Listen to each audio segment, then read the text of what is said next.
They said his name would never fit on a record label. They said her song was just a throwaway B-side. They said his skin color would end his career before his first record even reached a radio station. And every single one of them was proven wrong by the songs that became the backbone of American music. You'll cry and cry. From a cheatin' heart scribbled down in a moving car, to a coal miner's daughter who wasn't sure her own life was worth a verse. These are the 10 greatest country records from 1950 to 1970. Real people, real heartbreak, real history, no exceptions. Welcome back to the Country Trails. Let's ride into the 10 records that built a genre, starting with the song the Beatles liked so much, they stole it. Number 10. Act Naturally, Buck Owens, 1963.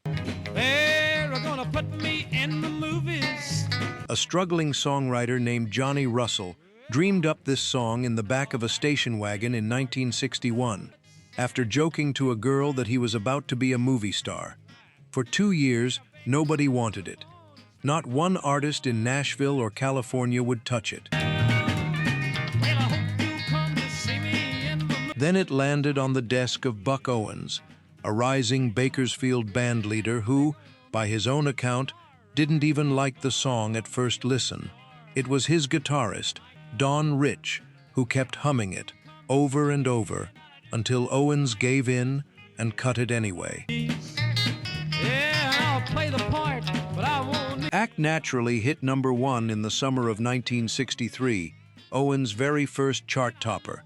But the real twist came 2 years later, when a British quartet obsessed with American country records put it on their album Help, with Ringo Starr singing lead. The Beatles turned a Bakersfield honky-tonk tune into a rock and roll standard, and Owens later admitted it introduced him to a whole new generation who'd never heard of him before. The Beatles said his name first. The movies are gonna make me a big star. Number 9. The End of the World, Skeeter Davis, 1962. Why does the sun go on shining? Before there was a hit song, there was a tragedy. Years earlier, a young singer named Mary Frances Pennick, performing as half of the Davis sisters, survived a car crash that killed her singing partner and best friend, Betty Jack Davis, instantly. Of mine cry, don't. Skeeter carried that grief into a solo career, and in 1962, she was handed a song written by lyricist Sylvia D., who had composed the aching lyrics years earlier after losing her own father, when she was just 14 years old. Don't they know it's the end of the world? Two women's private griefs, decades apart, collided in one recording session at RCA Studios in Nashville. Producer Chet Atkins doubled her vocals, and the result became something almost otherworldly, a song that asks how the world can keep spinning after a heart breaks. Why do the birds go on singing? The End of the World hit the top 5 on 4 different Billboard charts at once: country, pop, easy listening, and R&B, a feat that had never happened before. Grief, it turned out, spoke every language on the dial. Of mine cry, don't. Number 8. Just Between You and Me, Charley Pride, 1967. I feel so blue. In 1965, producer cowboy Jack Clement brought a demo tape to RCA's Chet Atkins. Atkins loved the voice immediately and got approval from label executives in Los Angeles to sign the singer, before he ever told them the singer was black. But just between you and me. RCA released Charley Pride's first 2 singles with no publicity photo attached at all, only the words Country Charley Pride on the label. Radio disc jockeys played his records for months without knowing who they were playing. On the strength of those first singles, Pride played his first major show, a sold-out crowd of 10,000 in Detroit, and the audience went completely silent the moment he walked on stage. Weeks later, his third single, Just Between You and Me, climbed into the country top 10 and earned him a Grammy nomination. He'd simply told that Detroit crowd, "Friends, I realize it's a little unique, me coming out here with a permanent suntan to sing country and western to you." The silence broke into applause that night, and country music's first black superstar had arrived for good. Between you and me. Number 7. He'll Have to Go, Jim Reeves, 1959. Put your sweet lips a little closer. Songwriters Joe and Audrey Allison built this entire song from one real phone call. Joe, unable to hear his wife's soft voice on the line, asking her again and again to put her sweet lips a little closer to the phone. Do you want me answer yes or no? Columbia Records first gave the song to another singer, and it went nowhere. Jim Reeves heard it, insisted this one would be the record that defined him, and recorded it himself in a hushed, intimate baritone nobody in country music had used before. Whisper to me, tell me do. He'll Have to Go became an international phenomenon, topping charts not just in America but across Europe, spending an astonishing 29 weeks in the Norwegian top 10 alone, turning a Texas radio announcer into one of the most beloved voices on earth. Let's pretend that we're 5 years later, Reeves was gone, killed piloting his own plane into a Tennessee thunderstorm. Fellow stars searched the wreckage for 2 days. Gentleman Jim never got to grow old, but that velvet voice never stopped selling records after he was gone. I'll tell the Number 6. Stand By Your Man, Tammy Wynette, 1968. Sometimes it's hard to With less than an hour left in a Nashville recording session, producer Billy Sherrill pulled an old, crumpled piece of paper from his pocket. He and Tammy Wynette wrote the entire song together in about 15 minutes flat, almost as an afterthought. something more to come to. Epic Records released it that fall, right as the women's liberation movement was gaining national attention, and marketed it, controversially, as Tammy Wynette's answer to women's lib. The backlash was instant, fierce, and it followed her for decades. But if you love him, Wynette insisted she'd only written a simple love song, not a political statement, and pointed out that she herself left husband after husband whenever a marriage stopped working. The song still shot to number 1 and crossed onto the pop charts entirely. good times, doing things 24 years later, Hillary Clinton referenced the song during a national scandal, and Tammy Wynette, furious, wrote her an open letter demanding respect. A song written in 15 minutes was still making headlines a quarter century after it was recorded. stand by. Number 5. Hello, Darlin, Conway Twitty, 1970.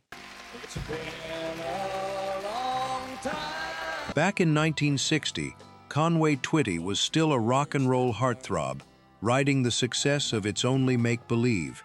In private, he kept writing country songs nobody would release, recording rough demos of them, and simply dropping the tapes into a cardboard box. One of those forgotten tapes sat untouched for nearly a decade. In 1969, after fully committing to country music, Twitty finally pulled it out and played it for legendary producer Owen Bradley, who stopped him cold at the very first line. Don't sing it, Bradley told him. Say it, like you're talking to someone you haven't seen in years. That single note of direction turned 2 spoken words, "Hello, Darlin'," into the most recognizable opening in country music history. The song spent 4 weeks at number 1, and was named the top country song of all of 1970. Twitty opened nearly every concert with that same whispered line for the next 23 years, all the way to his very last show. Bye, darling. I gotta go now. If these stories are hitting different than you expected, that's the point. Go ahead and subscribe, because the next 4 are even wilder. Number 4. Crazy, Patsy Cline, 1961. There's a song. One of those songs, originally titled Stupid, eventually found its way to producer Owens. Number 3. I Walk the Line, Johnny Cash, 1956. I keep a close watch on the heart of mine. In 1956, a newly married Johnny Cash was touring the South opening for Elvis Presley, watching throngs of women scream for the king every single night. Determined to stay faithful to his wife Vivian, Cash wrote this song backstage as a private promise to himself. I keep a close watch on this heart of mine. He originally imagined it as a slow, mournful ballad, but producer Sam Phillips at Sun Records demanded a faster take instead. Cash placed a strip of paper under his guitar strings to fake the sound of a snare drum, since there wasn't one in the room. That single innovation created the now legendary boom-chicka-boom rhythm that would define Cash's entire sound for the rest of his career. I Walk the Line became his very first #1 hit, and it crossed over onto the pop charts as well. I walk the line. The marriage the song was written to protect ended in divorce a decade later, when Cash fell for June Carter instead. The pledge failed, but the record it produced became one of the most enduring vows ever put to tape. That binds because you're mine. Number 2. Coal Miner's Daughter, Loretta Lynn, 1970. Well, I was born to coal miner's daughter. Loretta Lynn sat down with a $17 guitar in a Washington state trailer home in 1969 and wrote 9 full verses about her actual childhood in Butcher Holler, Kentucky, in a single sitting, after putting her own children to bed for the night. But in the winter time, She had trouble at first matching rhymes like holler, daughter, and water, but decided the rhymes barely mattered next to telling the truth. It told the real story of her father's bleeding hands in the Van Leer coal mines and her mother's fingers raw from the washboard. raise their kids on a miner's pay. Decca released it in October of 1970, and it became her 4th #1 hit and her very first entry on the pop charts, a song that finally proved she could write about something beyond marriage troubles, exactly like she'd hoped. My daddy worked all night. The song later gave its title to her best-selling autobiography, then to an Oscar-winning film starring Sissy Spacek. A coal miner's daughter from a cabin on a hill ended up permanently etched into the National Recording Registry of American History. We were poor, but we had love. Number 1. Your Cheatin' Heart, Hank Williams, 1953. You cheating heart. In the fall of 1952, driving from Nashville to Shreveport with his fiancée Billie Jean Jones, Hank Williams described his ex-wife Audrey as having a cheatin' heart, then immediately said, "Hey, that'd make a good song. Get out my tablet." And crazy love. Within minutes, he dictated the entire lyric to her in the moving car, calling it "To Friends," the best heart song he'd ever written. Weeks later, he recorded it at Castle Studio in what would turn out to be his very last session. You cheating heart. Steel guitarist Don Helms remembered they played it exactly once. No rehearsal, no second take, because nobody made a mistake bad enough to redo it. That was the last time Helms ever saw Hank Williams alive. Heart will tell on you. On New Year's Day, 1953, Hank Williams was found dead in the back seat of a car, only 29 years old. Your Cheatin' Heart was released weeks later, shot straight to #1, and stayed there for 6 full weeks. The time will come. A song written in a car in a fit of heartbreak became the anthem that defined an entire genre, proof that Hank Williams' last gift to country music was also his most honest one. That's the countdown. 10 songs, 10 stories, one genre built entirely on people nobody believed in. If you want more of this, hit subscribe, and I'll see you on the next trail.